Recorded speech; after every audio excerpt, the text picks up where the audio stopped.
প্ৰথম কথা যে মই যেতিয়া ছিংগাপুৰত আছিলোঁ সেই 450-500 ডেলিগেটছৰ মাজত সেই মানুহখিনিৰ মাজত মই এগৰাকী আছিলোঁ আৰু মই আজি মোৰ দুখ লাগিছে মই ইয়ালৈ আহিবলগীয়া হৈছে ষ্টেটমেণ্ট ৰেকৰ্ড কৰিব তেওঁলোকে ঠিক আছে মই ডেফিনেটলি মই প্ৰশাসনক সহায় মানে তেওঁলোকক মই ফুল ছাপোৰ্ট দিম কিন্তু সেই অনুষ্ঠানটো কৰিবলৈ গৈছিলোঁ কিন্তু অনুষ্ঠানটোৰ লগত মই কোনো ধৰণে জড়িত নাছিলোঁ মানে জুবিনদাৰ গোটেই এই কাৰবাৰটোৰ লগত মোক কোনো ধৰণে জড়িত কাৰণ মই বাৰে বাৰে কৈছোঁ যে মোৰ জুবিনদাৰ লগত কথা নহ'ল জুবিনদা যে এই গোটেই শিডিউলটো কৰিছিলে মই গম নাপালোঁ আপোনালোকে যেনেকৈ খবৰটো পাইছিলে চাগে মই 5 মিনিটৰ আগতে মই ফোনত খবৰটো পাইছিলোঁ যে জুবিনদা এক্সিডেণ্ট হৈছে জুবিনদা ঢুকাইছে সেই গোটেইখিনি একেবাৰে মই অৱগত নাছিলোঁ কিন্তু ঠিক আছে যিহেতু মোৰ এতিয়া কথা নামটো ওলাই আছে গতিকে ইয়ালৈ মাতিছে প্ৰশাসনে গতিকে তেওঁলোকক মই ছাপোৰ্ট কৰিম আৰু মানে মই ছাপোৰ্ট কৰিবলৈ মানে মোৰ গোটেই শিডিউলটো ক'ম মই কেনেকৈ গৈছিলোঁ কেনেকৈ আহি পালোহি খালি মোৰ বেয়া লাগিছে যে মই তেখেতক লগ নাপালোঁ গলিতাক মই এবাৰ যদি কথা পাতিলোহেঁতেন চাগে মই তেখেতকে নিজেই ক'লোহেঁতেন যে গলিতা তুমি নাযাবা জুবিনদা তুমি নাযাবা কিন্তু মোৰ তেখেতৰ লগত কথা নহ'ল তেওঁ কিয় গুচি গ'লগৈ তালৈ সেই কাৰ লগত গ'ল সেই গোটেইখিনি বস্তুৱে মই অৱগত নাছিলোঁ আচলতে কাৰণ মই বেলেগত আছিলোঁ মোক গোটেই অনুষ্ঠানটো কৰিবলৈহে মাতিছিলে কিন্তু মই আপোনালোকৰ লগত কথা পাতি মোৰ অকণ ক'বলগীয়াও কিছুমান আছে সেই গোটেইখিনি মই ক'ম মোক খালি এইখিনি ষ্টেটমেণ্টটো মই ৰেকৰ্ড কৰি লওঁ মই আপোনালোকক বিচাৰিছোৱেই মোক আপোনালোকক দৰকাৰ হ'ব কাৰণ আপোনালোকৰ জৰিয়তে মই কিছুমান কথা ক'ব বিচাৰিছোঁ কাৰণ মই খুব কষ্ট পাইছোঁ আচলতে 24 বছৰ কাম কৰিলোঁ নহয় এতিয়া তাৰপিছত কিছুমান বস্তু মই নিজেও অকণমান ক্লিয়াৰ কৰিব লাগিব হস্পিটেলত যাব সেইটো কথা মোক সুধিছে আপুনি হস্পিটেল কিয় নগ'ল ছিংগাপুৰ হয় এখন বেলেগ ঠাই হয় তাত হস্পিটেলত যেতিয়া মই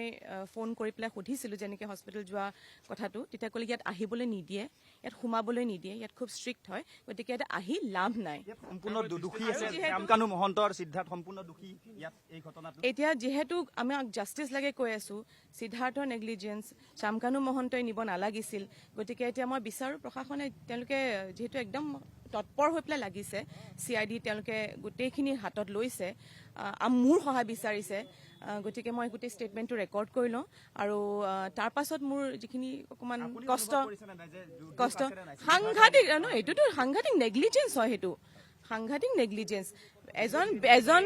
বেমাৰী মানুহ এজনক তালৈ যাবলৈ দিয়াটোৱেই সাংঘাতিক নেগলিজেঞ্চ আৰু সেই ইয়টখনত উঠি পেলাই তেনেকৈ পানীত নামা চিজাৰ হোৱা মানুহ এইটো চবেই কৈ আছোঁ আমি এইটো নেগলিজেঞ্চ হয় শামকানু মহন্তই তেখেতে লৈ যাব নালাগিছিলে আৰু লৈ যদি গৈছিলেও তেখেতক এটা ষ্ট্ৰং মেডিকেল টিম এটা দি পেলাই লৈ যাব লাগিছিলে বা এটা ষ্ট্ৰং যিটো ৰেছপনচিবল মানুহ দি পেলাই লৈ যাব লাগিছিলে আৰু তাত গৈ পেলাই তেওঁলোকে সেইখিনি কেয়াৰ ল'ব লাগিছিলে এইটো নেগলিজেঞ্চ হয় তেওঁলোকক মই চিনি নাপাওঁ তেওঁলোকক মই ভাল নাজানো তেওঁলোকৰ লগত মোৰ পৰিচয় নাই গতিকে তেওঁলোকে মই গম পাইছোঁ যে তেওঁলোকে ইয়টখন তেওঁলোকেই বুক কৰিছিলে তেওঁলোকেই জুবিন দাক ফুৰাবলৈ লৈ গৈছিলে গতিকে আহক এতিয়া তেওঁলোকে উত্তৰ দিয়কহি কিয় লৈ গ'ল কেনেকৈ লৈ গ'ল পাইছিলোঁ মই শ্যামকানু মহন্ত নহয় তেওঁ তেতিয়া নিজৰ প্ৰগ্ৰামৰ লগত বিজি হৈছে কাৰণ গোটেই উত্তৰ পূৰ্বাঞ্চলৰ চিফ মিনিষ্টাৰসকল গৈছে কালচাৰেল আইকনছসকল গৈছে তাৰ পাছত আপোনাৰ মুঠতে 450-500 ডেলিগেটছ গৈছে অসমৰ মানে উত্তৰ পূৰ্বাঞ্চলৰ পৰা তেওঁৰ কোনো গুৰুত্বই নাই জুবিনদাৰ এনেকুৱা ঘটনা হোৱাৰ পাছতো তেওঁ নিজৰ কামত ব্যস্ত আছিল তেওঁ সেইটো কথা মই নাজানো যে ৰাতি যে তেওঁলোকে মই আকৌ কৈছোঁ যে মই গুচি অহাৰ পাছত ফেশ্বন শ্ব' মই ভিডিঅ' দেখিছোঁ যদি সেইটো চলাই আছিলে তাতকৈ আৰু মানে